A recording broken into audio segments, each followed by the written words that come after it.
오늘은 창세기 19장 1절부터 11절 말씀에서 소돔성의 롯이라는 제목으로 말씀을 전하려고 합니다. 모든 성경은 하나님의 감동으로 된 것으로 교훈과 책망과 바르게 함과 의로 교육하기에 유익하다, 그렇게 말씀하고 있죠. 그래서 성경은 우리를 이제 책망을 하는 경우가 많이 있습니다. 롯을 이제 보면서 롯이라는 사람이 있었구나, 참 형편없는 사람이구나, 그렇게 알고 버리는 것이 아니라 우리 속에 있는 롯을 발견하고 우리 속에 있는 롯을 쫓아내는 그러한 시간이 되었으면 하는 것입니다. 지금 읽은 말씀을 가지고 보면은 대략 이런 내용들이 있습니다. 언제죠? 저녁 때입니다. 자, 아브라함에게는 하나님이 해가 뜨거울 때 낮에 방문을 해서 점심 식사를 했어요. 근데 이제 거기서 식사하고 떠나서 왔으니까 이제 저녁 때 들어온 거죠. 그래서 두 천사가 저녁 때 들어왔고, 롯이 성문에 있다가 그 두 사람을 발견하고 엎드려 경배하면서 그를 초청을 했어요. 그런데 이들이 초청에 응하지 않습니다. 처음에 거절합니다.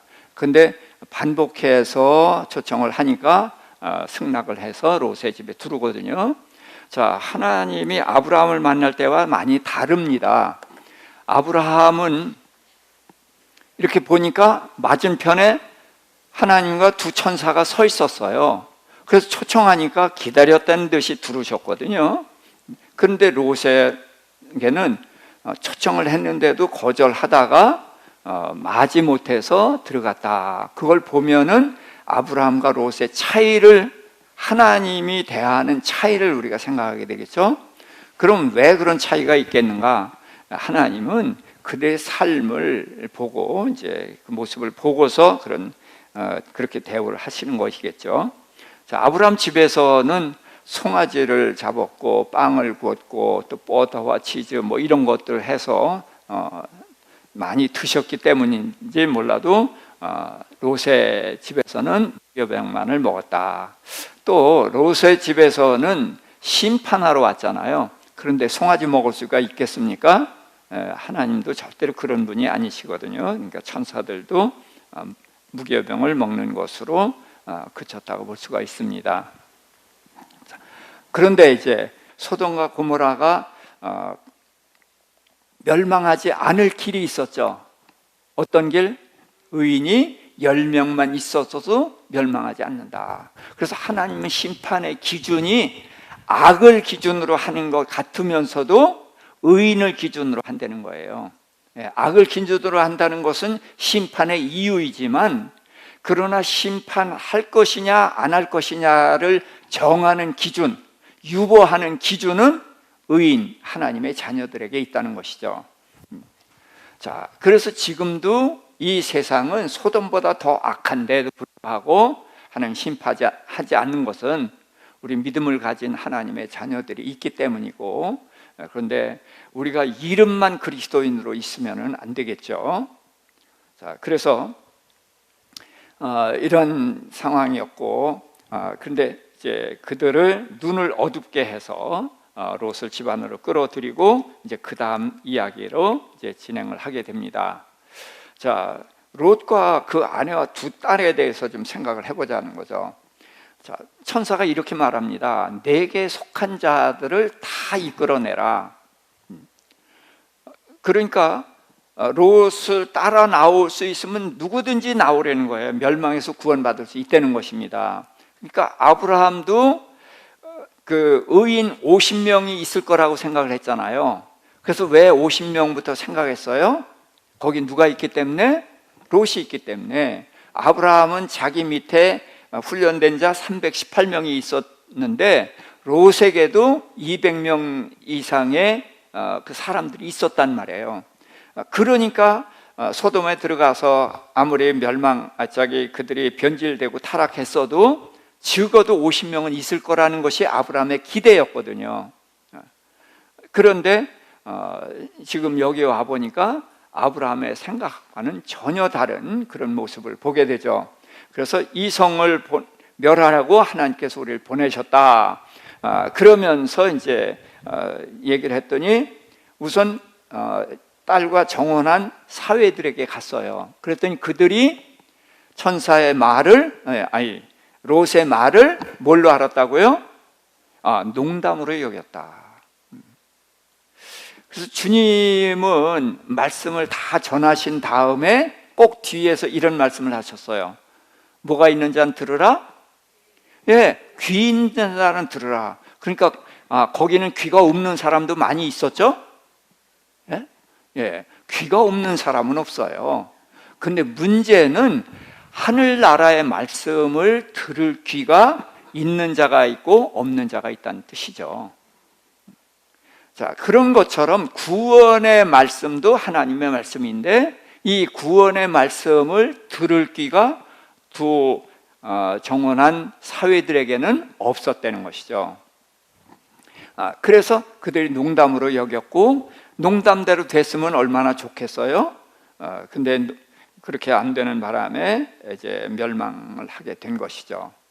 자, 그러면서 그 롯이 지체하고 있는 거예요. 자, 저녁 때 들어갔으면은 이제 음식을 먹고 이제 나가라 그랬단 말이에요. 그럼 언제 나가야 되는 거예요? 그 밤중으로 나가야 되는 거예요. 근데 이들이 계속 지체를 하고 있고 언제까지? 동틀 때까지. 그래서 사실은 한밤중에 심판을 해야 되거든요. 왜? 그래야지 새벽이면 성에서 나가는 사람도 있을 거잖아요. 그러면 안 되는 거예요. 밤중에 심판을 해야 돼요. 그래서 롯이 빨리 나가야 되는데 지체한단 말이죠.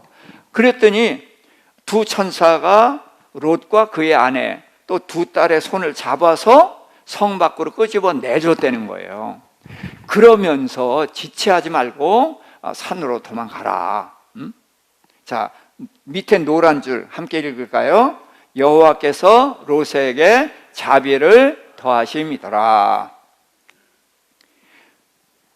자비를 더하심이다라는 말은 롯이 구원받는 원인이 어디에 있다는 거예요? 롯에게 있는 것이 아니라 하나님의 자비에 있다는 거예요. 그래서 롯이 롯 보고 나가라 라고 말한 것이 하나님의 자비거든요. 근데 제 발로 못 나가고 있는 거예요. 자, 구원을 받으려면 자기 발로 나가야 되는 거예요. 우리가 천국 가는 것도 부모가 믿는다고 해서 자녀가 천국 가는 게 아니잖아요. 자기가 믿어야만 구원을 얻는 거예요. 그러니까 롯과 그 가족이 자기 발로 나와야 되는 것인데 그게 자비거든요. 그것도 자비예요. 나와야 구원을 받는 거니까.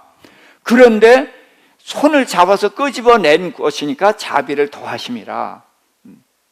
그런 것을 우리가 좀 생각해 봅니다. 그러니까 롯이 구원을 받는 것은 롯에게 원인이 있는 것이 아니라 하나님의 자비이겠구나. 그렇죠. 근데 이제 하나님의 자비는 뭐에 또 근거하는가? 이것도 좀 생각을 해봐야 되겠습니다. 자, 그러면서 돌아보지 말고 산으로 도망하여 생명을 보존하라. 그렇게 해서 이제 산으로 가라고 했단 말이에요. 그랬더니 롯이 거기서 또 말을 하는 거예요. 저 산까지는 너무 멀어서 못 가겠다. 그러니까 요 앞에 있는 저 성은 조그만 성이니까 그 성에 도망하게 해달라. 자, 그랬더니 이제 그 노란 줄 같이 읽습니다. 이 일에도 내 소원을 들었은즉 멸하지 않으리라. 내가 거기에 가기까지 아무 일도 행할 수 없노라. 자, 내가 거기 갈 때까지 아무 일도 행할 수 없다는 거예요. 지금 뭐 하러 왔어요? 멸하러 왔어요. 근데 롯이 그 소활성에 들어갈 때까지 멸하지 못한다는 거예요. 아니, 이게 무슨 말입니까? 그리고 또 이 일에도 내 소원을 들었다. 그러니까 그 소활성이라는 성은 멸망해야 되는 성이거든요. 그러니까 그 성에 롯이 들어가면 안 되는 거예요. 그래서 산으로 가라고 하는 건데 롯이 그 소활성으로 들어가겠다고 하니까 그것까지도 허락을 했다는 거예요. 자, 그러면은 왜 이렇게 천사가 물렁물렁해요? 예? 롯이 도대체 누구길래 은혜로 자비로 구원을 해주는데도 이렇게 하는 것을 계속해서 뒷바라지하고 롯이 성에 들어갈 때까지 아무 일도 못한다는 게 이게 무슨 뜻이에요? 왜 그러냐 그런 얘기예요. 하나님은 아브라함에게 세 가지를 약속하셨어.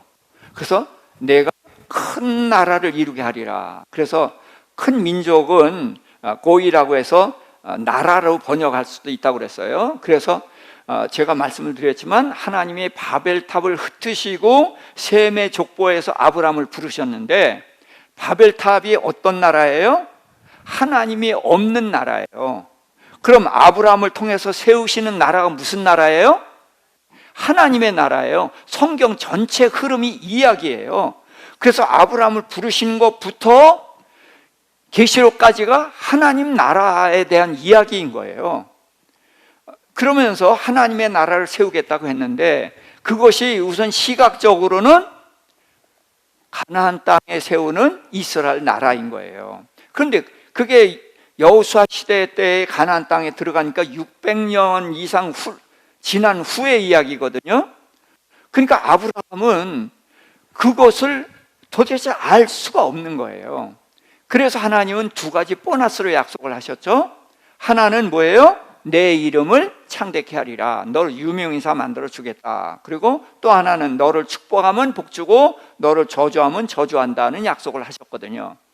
그래서 아브라함이 애굽에 가서 아내를 누이라고 했기 때문에 바로가 사라를 취해서 아내를 삼았어요. 그런데 하나님이 바로에게 재앙을 내리셨잖아요. 자, 바로가 잘못한 거 있습니까? 없습니까? 없어요. 바로는 아브라함의 누이를 취했고 처남인 아브라함에게 많은 선물을 줬어요. 잘했어요? 잘못했어요? 잘했어요. 그런데 왜 하나님이 재앙을 내리셔요? 자, 바로는 아브라함의 누이를 취했지만 실제로는 아브라함의 아내를 취했단 말이에요. 그리고 아브라함이 바로에게 선물을 많이 받으니까 그거 갖고 기뻤겠어요? 밤에는 잠이 오겠어요?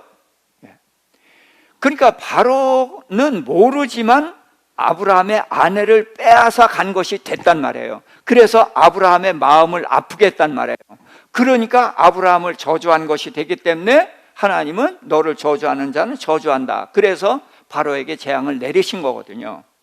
또 소돔과 고모라의 5나라와 엘라만 그돌라움의 4나라가 전쟁이 있었어요. 그래서 북쪽에서 온 4나라가 이 5나라를 이기고 많은 포로와 재물을 빼앗아 가는데 그 포로 중에 누가 들어가 있었어요?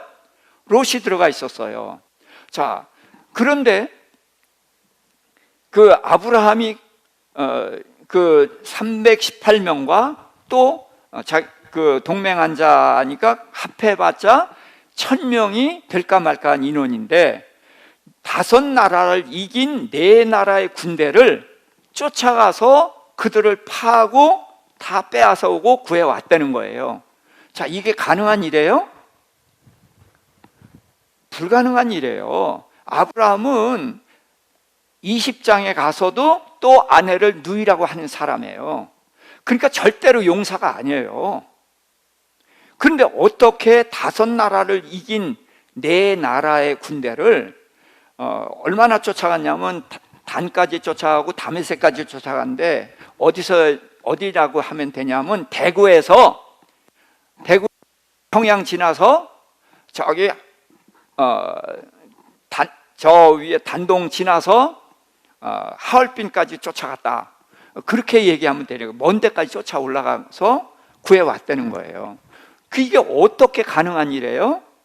그거는 하나님께서 하신 일인데 하나님께서 아브라함을 갑자기 감동해서 그 소심한 아브라함이 갑자기 관훈장이 된 거예요. 그래서 1000명 되는 사람을 이끌고 가서 그 큰 적을 치고 다 빼앗아 오게 했거든요. 그러면 왜 아브라함을 감동하게 했느냐? 문제는 그 엘라만 그돌라오멜의 포로 중에 롯이 없으면 그는 무사히 갔어요. 근데 운 나쁘게도 거기에 롯이 있었단 말이에요. 롯이 있어서 아브라함의 마음을 아프게 한 거예요.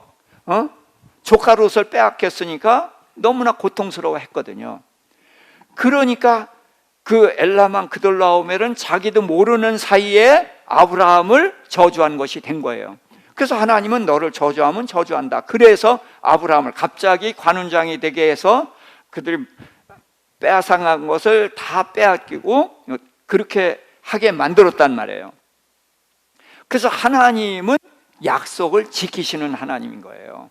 그 큰 나라를 치고 돌아오니까 누가 마중을 나왔습니까? 소돔 왕과 살렘 왕 두 왕이 마중 나왔어요.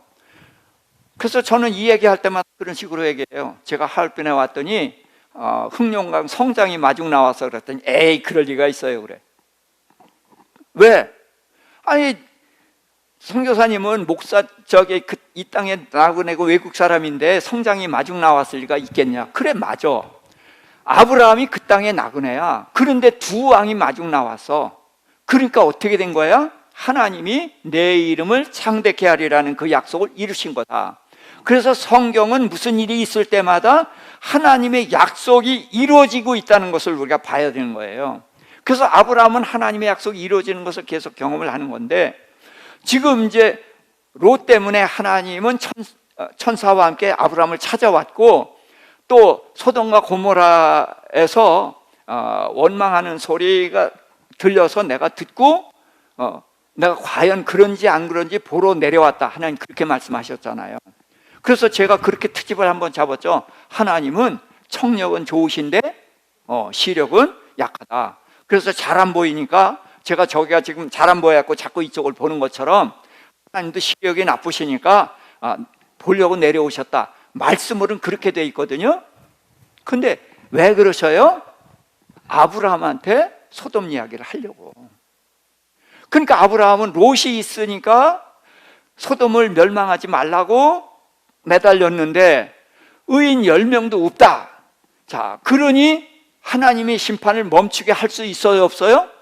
없어요. 그러니까 이제 내 조카 롯은 죽었구나 하고 갔단 말이에요. 근데 문제는 지금 롯이 죽으면은 누구 가슴이 아파요? 아브라함 가슴이 아파요. 누가 아프게 했어요? 하나님이 했어요. 그럼 누가 저주받아야 돼요? 하나님이 저주받아야 돼요. 자, 그러니까 저주 안 받는 방법이 뭐예요? 롯을 살려주는 거예요. 그래서 롯을 살려주는 것이 이제 답이죠. 왜? 롯에게 자격이 있는 게 아니니까.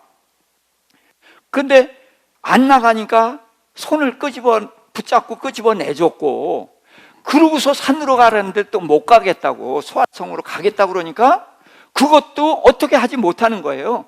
소알성 들어갈 때까지 우린 아무것도 못한다. 왜? 네가 죽으면 누가 저주받아야 돼?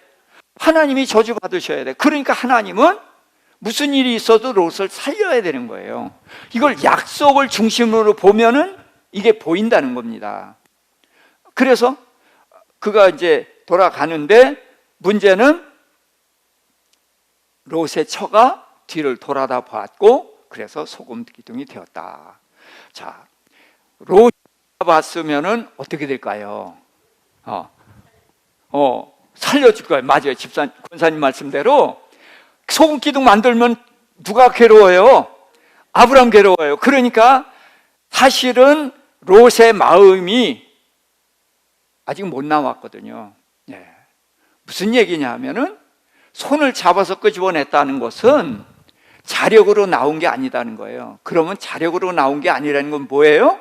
뒤를 돌아봤다는 게 뭐예요? 마음은 소돔에서 나오지 못했다는 거예요. 그래서 하나님은 중심을 보시는 분이잖아요. 그래서 소금 기둥이 되는 일이 생겼고, 자, 그러면서 제일 밑에 줄 함께 읽습니다. 하나님이 아브라함을 생각하사 롯을 내보내셨더라. 자, 롯이 구원받는데 누구 때문이라고요? 아브라함 때문이라는 거예요. 자, 제가 하는 말씀이 이해가 되잖아요. 그렇죠? 이게 다른 거 아니에요. 하나님이 약속하신 거예요. 창세기 12장에서 큰 나라를 이루겠다 그러면서 보너스 2가지 약속한 것이, 하나는 내 이름을 창대케 하리라, 또 하나는 너를 저주하면 저주한다. 그 말씀 때문에 그래서 롯을 내보내 주셨다. 물론 아브라함을 사랑하니까 아브라함의 조카 롯을 구해 주신 것이기도 하지만요.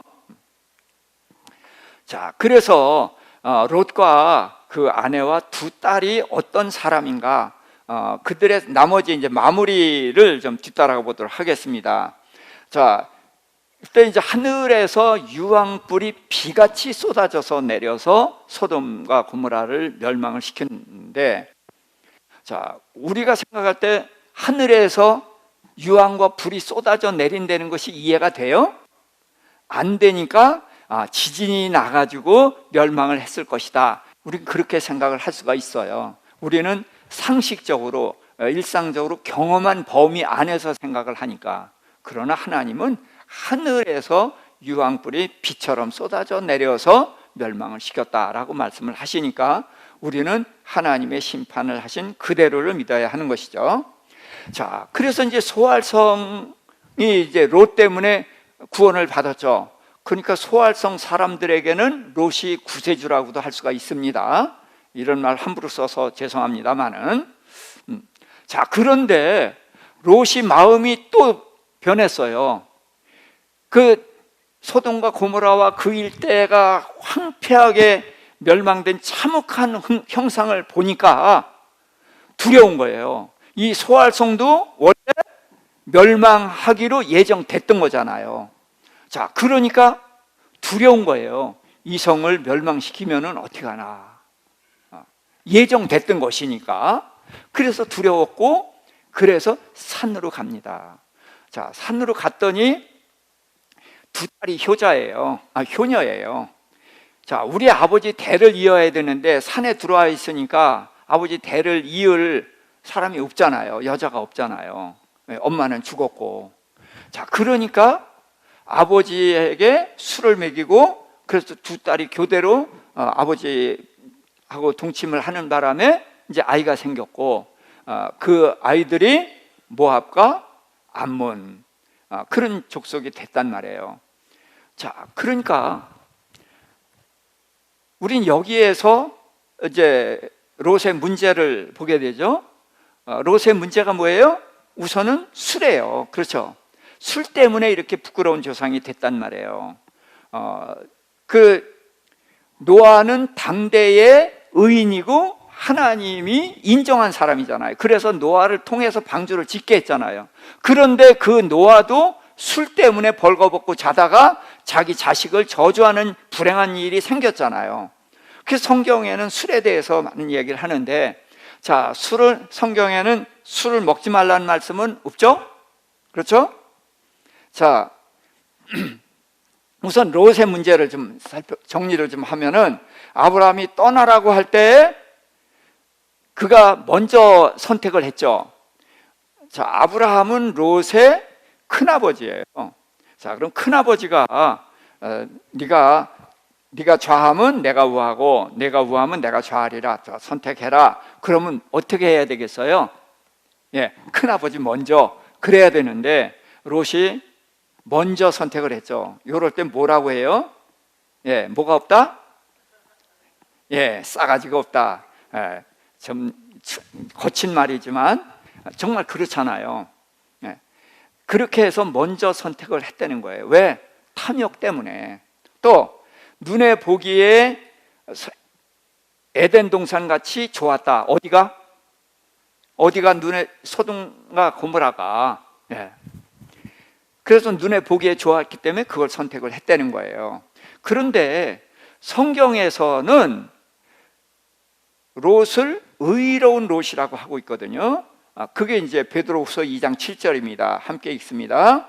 무법한 자들의 음란한 행실로 말미암아 고통당하는 의로운 롯이 그들 중에 거하여 날마다 불법한 행실을 보고 들음으로 의로운 심령이 상함이라. 자, 지금 우리가 롯기를 공부했습니다마는, 롯을 공부했습니다마는 의롭습니까? 의롭지 못합니까? 네, 전혀 의롭지 못해요. 그런데 베드로서는 의로운 롯이라고 하고 있거든요. 그래서 조금 이 부분을 생각해 보자는 거죠. 자, 아브라함이 하나님께 기도할 때에 의인 50이 있으면 구원해 주실 것입니까? 하고 물었단 말이죠. 그것은 누구에 대한 기대예요? 롯이 적어도 한 200명으로 롯이 여전히 그 롯을 따른 사람이 최저 한 50명은 있을 것이다 라고 해서 50명부터 시작을 한 거란 말이에요. 그런데 10명도 없게 됐잖아요. 그러니까 롯은 의로운 사람이라고 할 수가 있어요. 또 성문에서 있다가 두 천사를 알아보고 천사를 자기 집으로 모시잖아요. 그리고 동성애자들이 그럴 때 그들을 막으려고 애를 쓰잖아요. 의로운 마음이 있는 것은 분명해요. 그렇지만 롯의 삶은 의롭다고 할 수는 없는 데까지 떨어졌잖아요. 그래서 어떻게 해서 의로운 롯이 이렇게 무너졌는가? 그것은 무법한 자들의 음란한 행실로 말미암아. 그러니까 주변에 같이 사는 사람들이 악화되는 거예요. 그러니까 200여 명이 같이 따라왔지만 어느새 롯 네 식구 빼놓고는 다들 거기에 동화돼 버리고 말았다는 것이고, 롯의 가족도 그들에게 물들어서 지금은 의인이라고 할 수 없는 자리까지 와버렸다는 거예요. 그래서 천사들이 손을 잡아서 끄집어 내줘야만 나올 수 있는 사람, 또 돌아오지 말라고 그러는데 돌아보는 그런 사람들이 돼버렸다는 거예요. 왜 그래요? 날마다 불법한 행실을 보고 듣고 했다는 거예요. 그래서 우리의 주변의 환경이 얼마나 좋으냐, 이게 중요하다는 거죠. 자, 자식들을 공부 잘 시키려는 사람 다 어디로 가요? 자, 강남으로 갑니다. 거기가 이제 자녀들 서울대학 보내고 하는 데는 좋은 환경이기 때문에. 그러나 좋은 환경이 무엇인가 우리는 다시 한번 생각을 해봐야 되는 것이죠. 자, 우선 술 문제를 생각을 하도록 하겠습니다. 에베소서 5장 18절 시작. 술 취하지 말라. 이는 방탕한 것이니 오직 성령으로 충만함을 받으라. 네. 그래서 술을 먹지 말라고 하지 않고 취하지 말라고 했죠. 그러니까 취하지 않고 먹으면 되는 거죠. 네. 자, 그 다음에 이제 잠언에 술에 대한 말씀이 있어요. 잠언 23장 29절부터 31절인데 함께 읽습니다. 재앙이 네게 있느뇨? 근심이 네게 있느뇨? 분쟁이 네게 있느뇨? 원망이 네게 있느뇨? 까닭 없는 상처가 네게 있느뇨? 붉은 눈이 네게 있느뇨? 술에 잠긴 자에게 있고 혼합한 술을 구하러 다니는 자에게 있느니라. 포도주는 붉고 잔에서 번쩍이며 순하게 내려가나니 너는 그것을 뭐 하지 말라? 예, 보지도 말라. 그러니까 보지 말라고 했으니까 눈 감고 마시면 되네요. 예. 자, 지금 잠언 23장에 있는 말씀은 알코올 중독까지 가는 술의 병태를 말하고 있어요. 그래서 재앙, 근심, 분쟁, 원망, 상처가 생기고 붉은 눈이. 이게 이제 술에 잠긴 자, 혼합한 술을 구하는 그 알코올 중독자의 문제를 말하고 있어요. 그러니까 이것도 술 취한 것의 문제니까 좀 적당히 먹으면 괜찮겠죠. 자, 잠언 31장입니다. 1절부터 5절 함께. 르무엘 왕이 말씀한 바 곧 그의 어머니가 그를 훈계한 잠언이라. 내 아들아 내가 무엇을 말하랴? 내 태어난 아들아 내가 무엇을 말하랴? 서원대로 얻은 아들아 내가 무엇을 말하랴? 내 힘을 여자들에게 쓰지 말며 왕들을 멸하는 일을 행하지 말지어다. 르무엘아, 포도주를 마시는 것이 왕들에게 마땅치 아니하고 왕들에게 마땅치 아니하며 독주를 찾는 것이 주권자들에게 마땅치 않도다. 술을 마시다가 법을 잊어버리고 모든 곤고한 자들의 송사를 굽게 할까 두려우니라. 자, 왕에게는 금하는 것이 없습니다. 왕의 곁에는 늘 술이 있죠. 또 늘 여자가 있어요. 또 칭찬받는 왕은 어떤 왕입니까? 우리도 광개토 대왕, 그렇죠? 왜?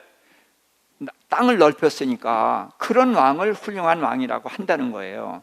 그런데 이 어머니는 이상한 훈계를 하거든요. 근데 지금 이 말을 누가 하고 있는 거예요? 어머니가 하고 있는 거예요? 르무엘 왕이 하고 있는 거예요? 예, 르무엘 왕이 하고 있는 말입니다. 그래서 어머니가 자기를 아들인데 어떤 아들이라고 그랬어요?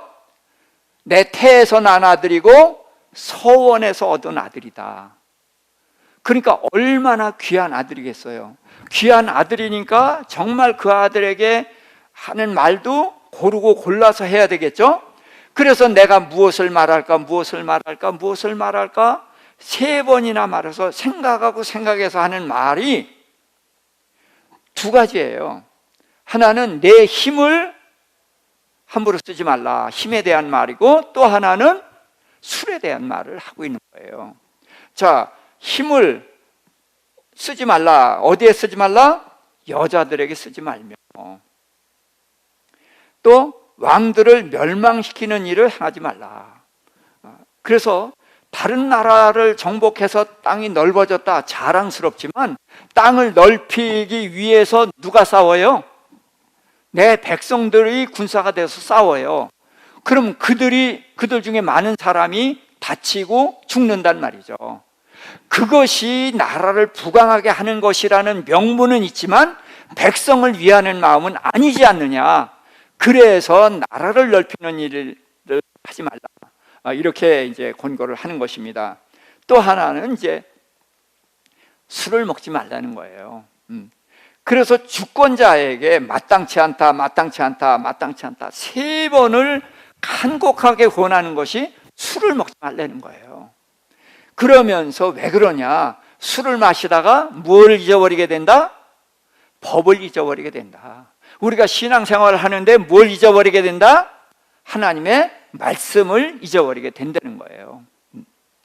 자, 그래서 여러분 이 술에 대해서 이제 경계하는 말을 보는데, 그래서 법을 잊어버리고 백성들의 재판을 깨어 있어야 그들 제바로 해줄 텐데 그들을 제바로 돕지 못할까 봐 염려스럽다. 그래서 어머니가 아들에게 권고한 말이란 말이에요. 얼마나 열심히 준비한 말이면 내 태에서 난 아들아 아들아 아들아 내가 무엇을 말할 거 무엇을 말할 거 무엇을 말할 거 그러면서 포도주를 마시지 말라 마시지 말라 마시지 말라. 그렇게 열심히 한 말이 핵심이 포도주라는 거예요. 왜? 하나님의 법을 떠날까 봐. 자, 그런데 이 레갑 족속 이야기도 좀 보도록 하겠습니다. 예레미야 35장 5절부터 7절입니다. 시작. 내가 레갑 사람들의 후손들 앞에 포도주가 가득한 종자와 술잔을 놓고 마시라 권하매 그들이 이르되 우리는 포도주를 마시지 아니하겠노라. 레갑의 아들 우리 선조 요나답이 우리에게 명령하여 이르기를 너희와 너희 자손은 영원히 포도주를 마시지 말며 너희가 집도 짓지 말며 파종도 하지 말며 포도원을 소유하지 말고 너희는 평생 동안 장막에 살아라. 그리하면 너희가 머물러 사는 땅에서 너희 생명이 길리라 하였으므로. 자, 레갑 족속이 자기 조상이 한 말을 이야기하는데 이제 이렇게 시작이 되는 겁니다. 지금 이때가 언제냐면 예레미야 35장이니까 예레미야가 끝날 때예요. 그럼 예레미야가 끝에 뭐가 있어요? 유다가 멸망하는 이야기예요. 이스라엘을 이미 100년 전에 멸망을 했고 지금 유다가 멸망 직전에 있을 때인데 하나님이 레갑 족속들을 불러들여라는 거예요. 그래갖고 그들에게 포도주를 권해봐라. 그랬더니 그들이 포도주를 마셔요? 안 마셔요? 안 마셔요. 근데 안 마시는 이유가 뭐냐면 우리 선조 요나답이라는 사람이 우리에게 명령을 했는데 2가지를 했다는 거예요. 하나는 뭐예요? 포도주를 마시지 말라. 또 하나는 말며 또 했는데 집도 짓지 말고 파동도 하지 말고 포도원을 소유하지도 말고. 자, 그래서 집 짓지 않고 농사 짓지 않고 포도원 농사 짓지 않을 농사를 짓게 되면 어떻게 돼요? 정착하게 되죠. 그렇죠? 네. 집을 짓고 농사 짓고 그럼 포도원 농사 짓고 그러면은 정착을 하게 돼요. 그런데 정착하지 말라고 한 거예요. 그래서 너희는 평생 동안 뭐하라? 장막에 살아. 그러니까 영원히 포도주를 마시지 말고 평생 동안 장막에 살라. 이것이 선조 요나답이 한 말이라는 거예요. 그래서 자, 계속해서 우리가 레갑의 아들 우리 선조 요나답이 우리에게 명령한 모든 말을 순종하여 우리와 우리 아내와 자녀가 평생 동안 포도주를 마시지 아니하며 살 집도 짓지 아니하며 포도원이나 밭이나 종자도 가지지 아니하고 장막에 살면서 우리 선조 요나답이 우리에게 명령한 대로 다 지켜 행하였노라. 자, 이들은 오래전에 선조가 한 말 두 가지예요. 하나는 포도주를 마시지 말라, 하나는 정착하지 말고 장막에 살라 그랬어요. 근데 이 두 가지 말은 예수님이 우리에게 하신 말과 같아요. 자, 포도주를 마시면은 취하죠. 자, 취하는 것의 반대가 뭐예요? 반대가? 예, 깨어 있으라는 거예요. 깨어라. 그래서 주님은 우리에게 깨어 있으라는 그 말씀을 늘 하셨어요. 또 하나는 장막에 사는 게 뭐로 사는 거예요? 나그네로 사는 거예요. 그래서 너희는 이 세상이 너희 것이 아니다. 그래서 이 땅에서 어떻게 살아라? 나그네로 살아라. 그것이 주님이 우리에게 권고하신 건데, 그 주님의 권고와 레갑 족속의 조상 요나답이 자기 족속들에게 한 말이 같다는 거예요. 깨어 있으라. 또 이 땅에 나그네로 살라. 그래서 지금 유다는 이스라엘은 100년 전에 멸망하고 유다도 이제 멸망 직전에 있는데, 어떻게 이 레갑 족속이라는 사람들은 그 선조 요나답의 한 말을 이제까지 지켜서 이렇게 생존해 있느냐? 그러면서 하나님이 너무나 이들이 부러운 거예요. 자, 하나님께서는 이스라엘 백성에게 젖과 꿀이 흐르는 가나안 땅을 주셨잖아요. 그리고 그들에게 모든 것을 다 주시고 말씀도 주시면서 그들이 이 가나안 땅에서 복받고 살게 다 해주셨단 말이에요. 적이 쳐들어오면은 그들을 막아주고, 그러면서 하나님이 그토록 은혜를 베풀었는데 이 백성들은 하나님의 말씀을 순종하지 않아요. 그런데 이 레갑 족속은 그 선조가 한 말을 아직까지도 순종하고 있다는 거예요. 그래서 하나님이 너무나 이들이 부러우니까 이제 그렇게 이런 말씀을 하시고 이제 이것을 예레미야에게 보여준 겁니다. 그럼 이 도대체 레갑 족속이 어떤 사람들인가, 이제 그 뿌리는 좀 우리가 살펴봐야 될 것 같아요. 역대상 2장 55절입니다. 야베스에 살던 서기관 종족 곧 디랏 종족과 시므앗 종족과 스갓 종족이니 이는 다 레갑 가문의 조상 함맛에게서 나온 겐 족속이라. 그래서 레갑 족속과 겐 족속이 연결되어 있는 것을 우리가 찾을 수가 있습니다. 그래서 이제 겐 족속을 또 그럼 찾아보도록 하겠습니다. 자, 열왕기하서 10장 15절입니다. 시작. 예후가 거기에서 떠나가다가 자기를 맞이하러 오는 레갑의 아들 여호나답을 만난지라.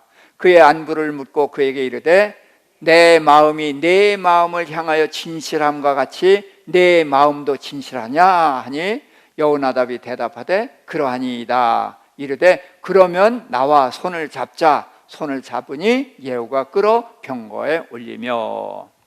자, 예후가 누군지 아시죠? 하나님께서 아합 왕을 심판하시려고 하시다가 아합 왕 때는 안 하고 그 아들 때 심판하시겠다 그랬거든요.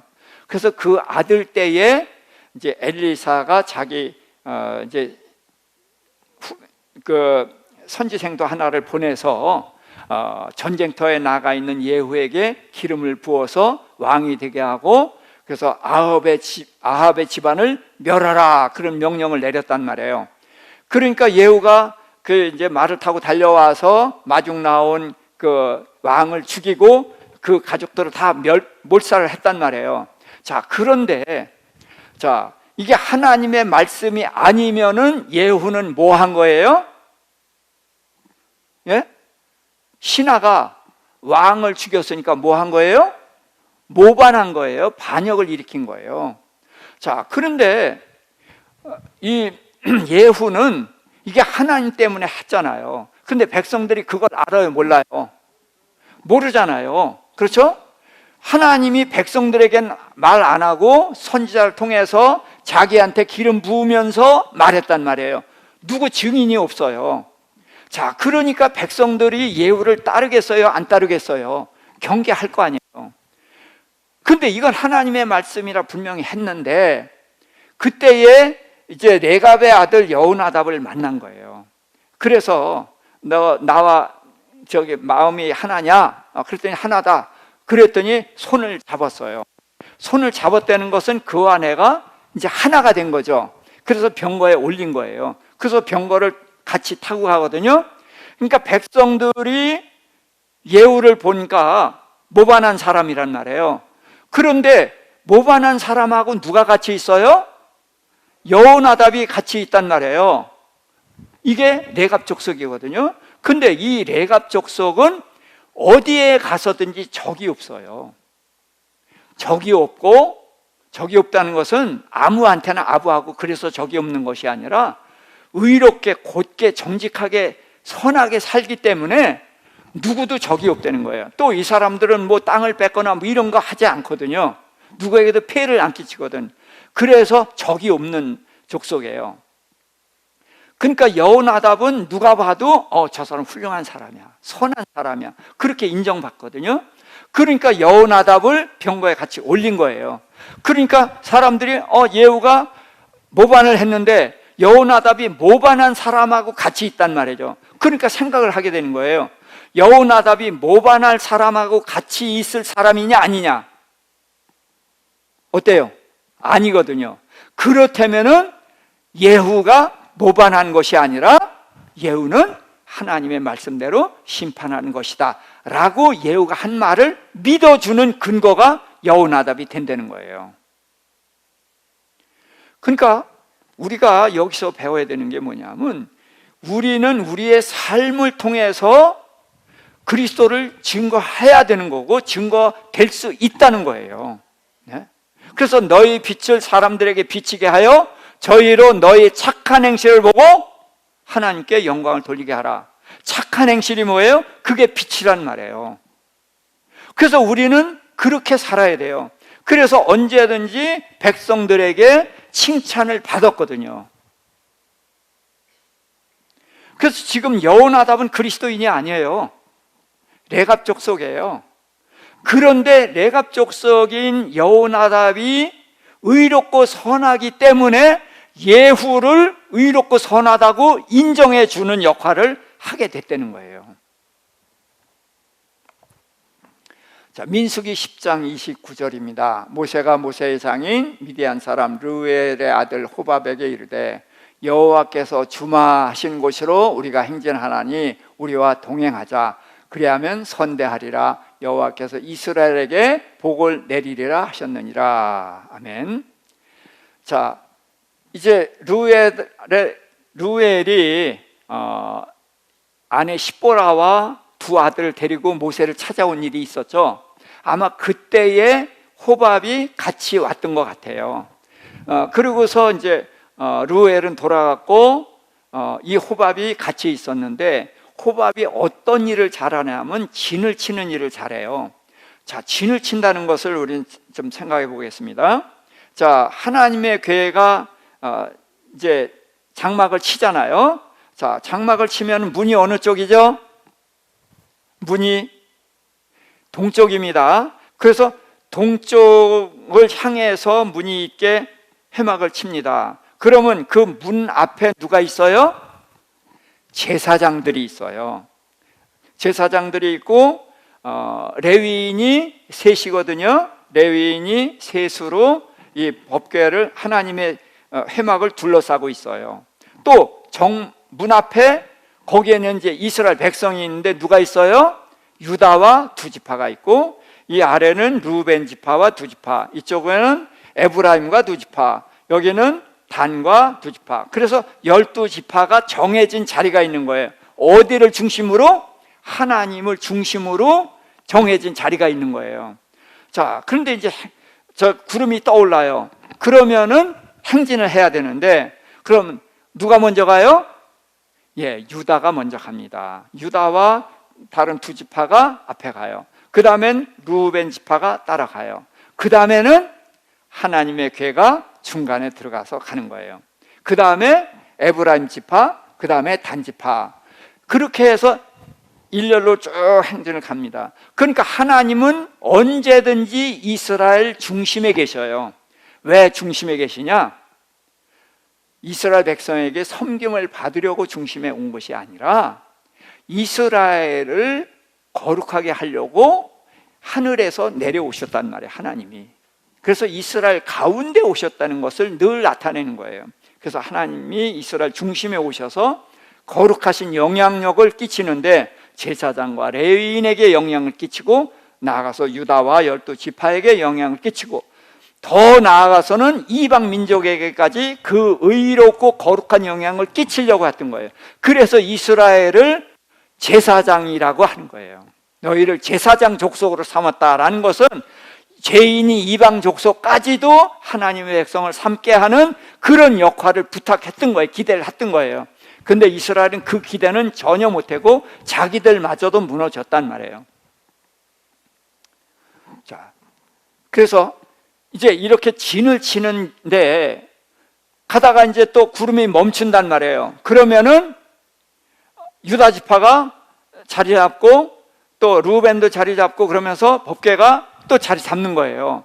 그렇게 해서 12지파가 자리를 잡는데 이게 보통 어려운 일이 아니란 말이에요. 근데 이 일을 이렇게 요즘 이제 드론이 있으니까 위에서 내려다 보잖아요. 그는 이제 호밥은 그걸 드론으로 내려다보는 것처럼 딱 보고 그게 보이는 거예요. 그래서 진을 배치하는데 탁월한 재능을 가지고 있거든요. 근데 호밥이 가겠다고 그러니까 제발 가지 말라. 그렇게 이제 당부하는 이야기만 나오는데 나중에 보니까 그가 합류했어요. 가지 않고.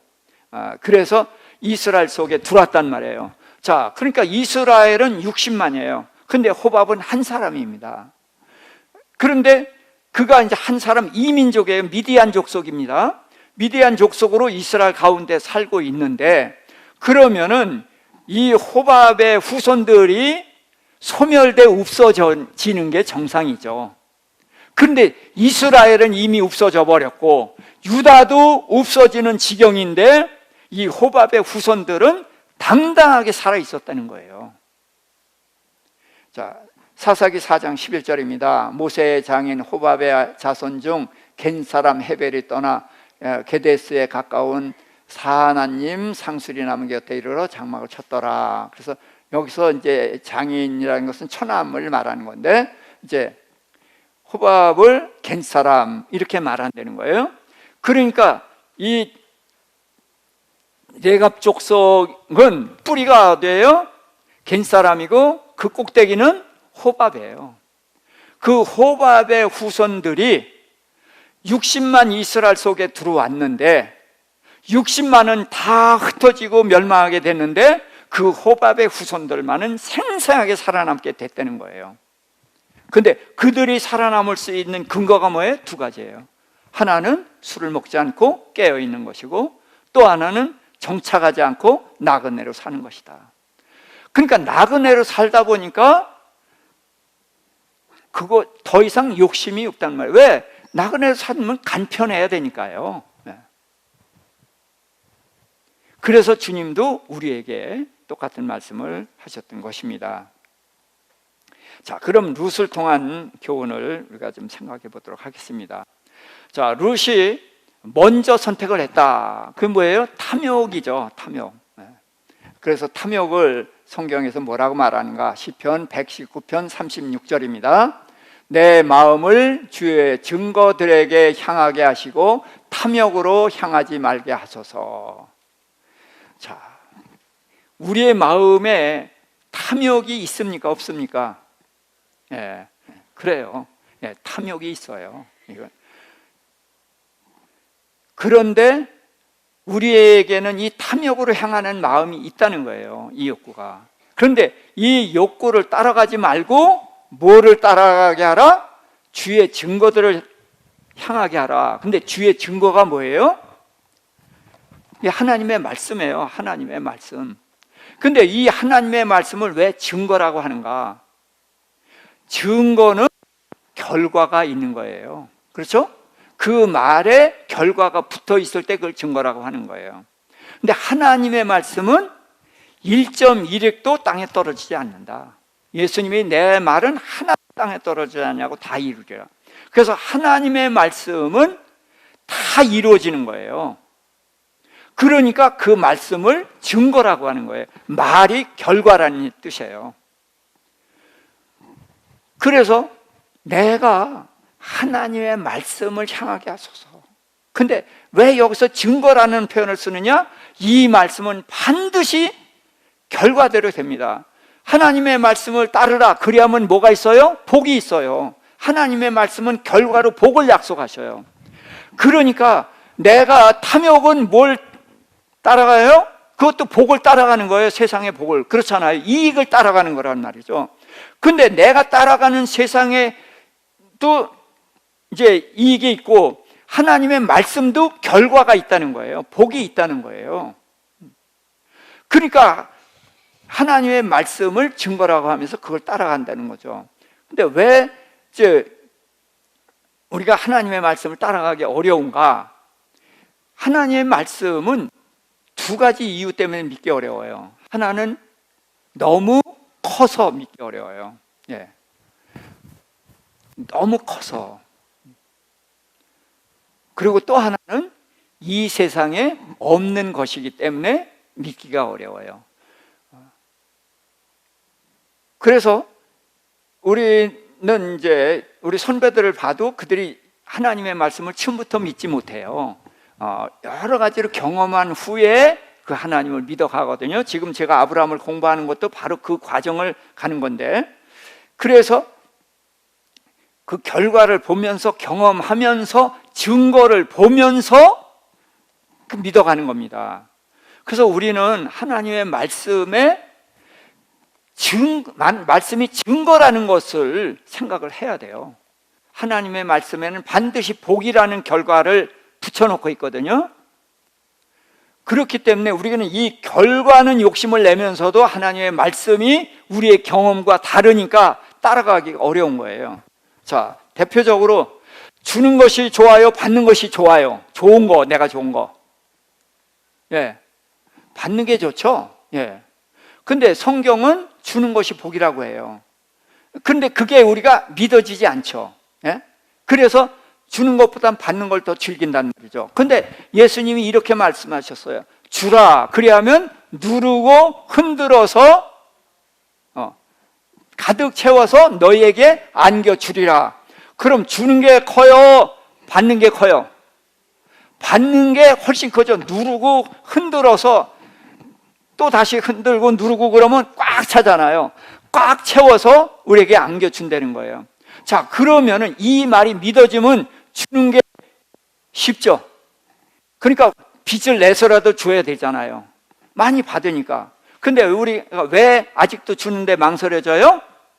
예, 경험하지 못한 거고 이 세상에 없는 거니까. 그래서 믿을 수가 없는 거예요. 근데 주님은 결과를 약속하셨잖아요. 누르고 흔들어 넘치도록 해서 갚아주리라. 이게 결과예요. 그러니까 이게 증거란 말이에요. 이게 증거. 이 증거가 믿어지면은 주는 것이 쉬워요, 어려워요? 아주 쉬워요. 신나요. 근데 우리가 이 증거를 믿지 못하니까 그래서 주는 것을 아직도 머뭇거리게 되는 것이거든요. 그래서 주님은 증거라는 말씀을 씁니다. 율법이고 교훈이고 율례고 뭐 이런 여러 가지 말씀이 있는데 증거라는 말씀을 쓴 것은 너희가 너의 지혜를 가지고 추구하는 그런 것들은 그게 너에게 유익을 주지 못하고 하나님의 말씀을 따라가면 그 증거, 결과가 있다. 그러니까 그걸 따라가라. 그래서 증거라는 말을 하고 주의 증거를 향하게 이런 표현을 한 것입니다. 자, 그 다음에 이제 길이에요. 소돔이라는 곳을 선택을 했는데 롯이, 자, 함께 잠언 14장 12절입니다. 어떤 길은 사람이 보기에 바르나 필경은 사망의 길이니라. 예. 그래서 우리 사람의 눈으로 판단하는 것은 믿을 것이 못 된다는 거예요. 그래서 사람의 보기에 좋아서 선택을 하게 되면 소돔과 같은, 롯과 같은 결과를 초래하게 된다. 그가 소돔에 들어갈 때는 부유했단 말이에요. 많은 사람이 따르고 있었어요. 아브라함과 대등했단 말이에요. 그래서 당당하게 아브라함을 떠날 수 있었어요. 그러나 그가 소돔에서 나올 때에는 빈손으로 나와야 했고 결국에는 부끄러운 조상이 되는 비참한 결과를 만들어냈다는 거예요. 왜? 내가 선택을 했기 때문에. 그런데 롯이 떠난 후에 하나님이 이렇게 말씀하셔요. 아브라함아, 너도 동서남북을 바라봐라. 롯이 동서남북을 바라본 것처럼 아브라함도 동서남북을 바라보라 그랬어요. 그런데 롯은 무슨 기준으로 바라봤어요? 네, 탐욕의 눈으로 바라봤고, 아브라함은 하나님의 말씀을 따라 바라보는 거예요.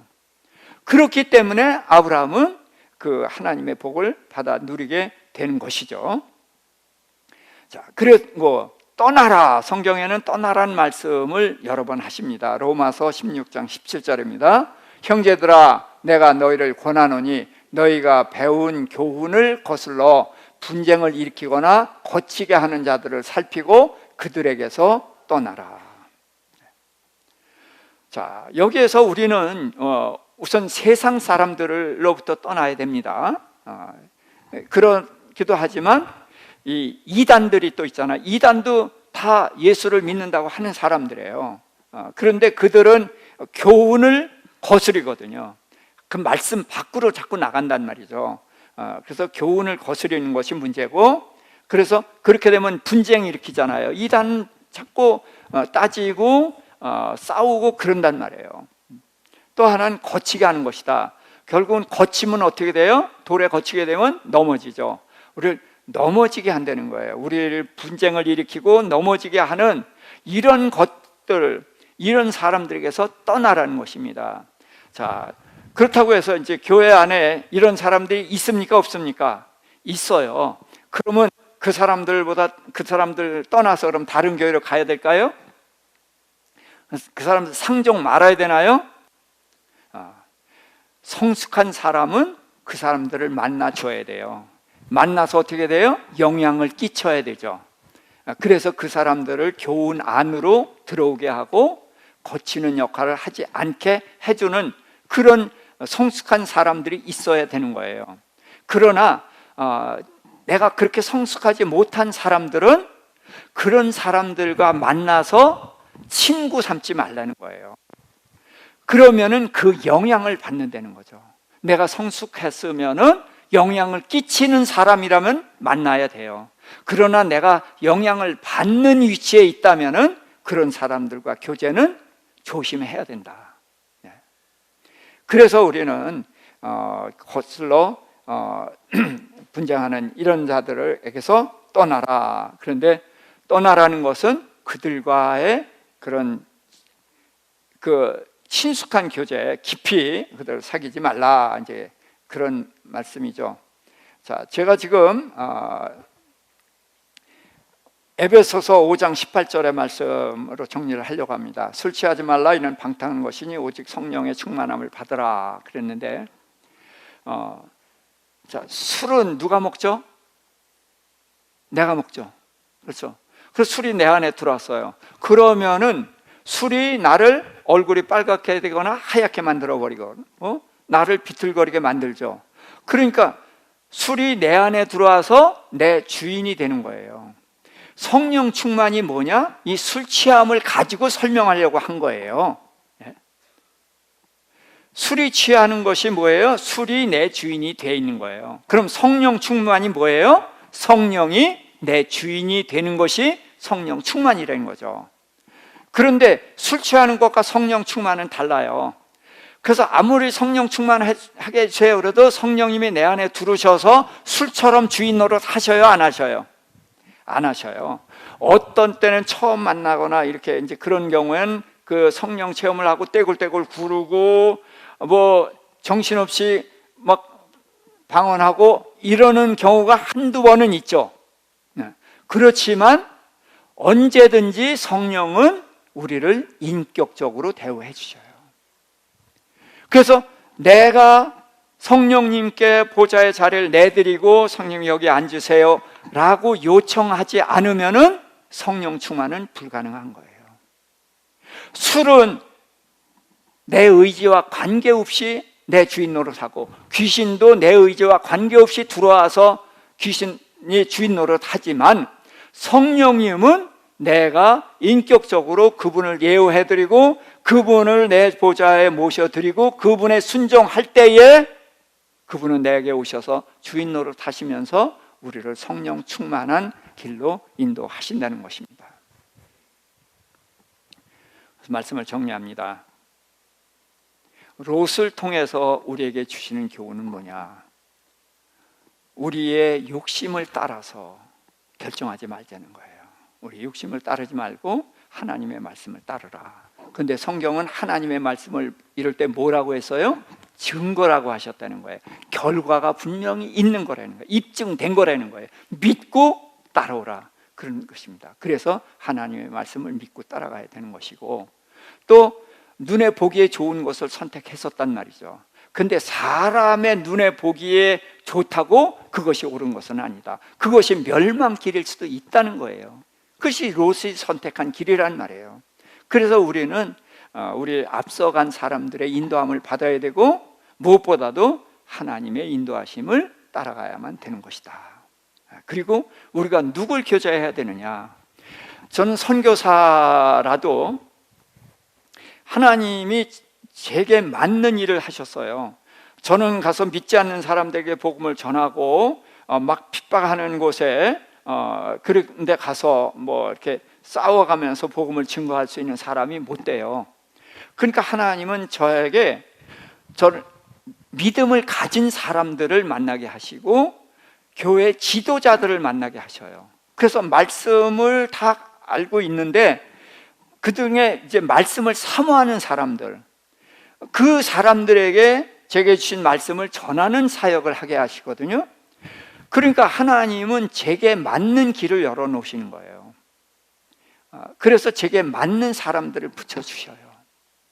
그래서 저는 제가 이제 이렇게 유약하기 때문에 그런 험한 일을 맡기지 않으셨다. 근데 어떤 사람은 정말 험지에 가서 그렇게 위험한데도 불구하고 복음을 증거하고 그러는 사람들이 있잖아요.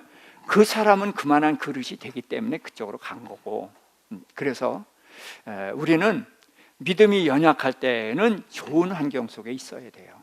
그래서 믿음이 성숙해져 가지고 하나님께서 가라 그러면은 우리 한국에 온 선교사들처럼 와서 목숨을 버리는 이제 그런 일도 할 수 있어야 되겠죠. 그러나 미숙한 사람은 그렇게 되면 안 된다는 거죠. 그래서 우리의 믿음에 따라서 교제하는 범위를 이렇게 넓혀 나가고 그렇게 할 수 있기를 바라는 것입니다. 하나님 아버지, 롯의 생애를 통해서 하나님의 교훈을 저희가 들었습니다. 주님, 우리의 눈에 보기에 좋은 대로 택하지 않게 하여 주시옵시고 말씀을 따라서, 증거를 따라서 선택하는 저희들 되게 하여 주시옵시며, 내 판단을 따르지 않고 하나님의 말씀을 따라가는, 예수께서 말씀하신 대로 내가 길이요 진리요 생명이라고 하셨사오니 그 길이신 주님을 따라서 천국을 향해 가는 저희들 되게 하여 주시옵소서. 아버지, 그래서 저희로 하여금 사귐의 범위도 정하게 하여 주시옵시고, 그래서 어릴 때는 어린 때 모습으로, 또 장성한 자는 장성한 자대로 그 영역을 넓혀갈 수 있는 저희 모두 되게 하여 주기를 그리고 원합니다. 이제는 우리 주 예수 그리스도의 구속의 은혜와 우리 아버지 하나님의 만극하신 사랑하심과 성령님의 내주 교통 인도하심이 제 말씀을 따라 살아가며 주의 길로 가기를 소망하며 결단하는 우리 모든 성도님들과 그 가정과 우리 산성교회 위에 이제로부터 영원토록 함께 하실지어다. 아멘. 주여, 주여.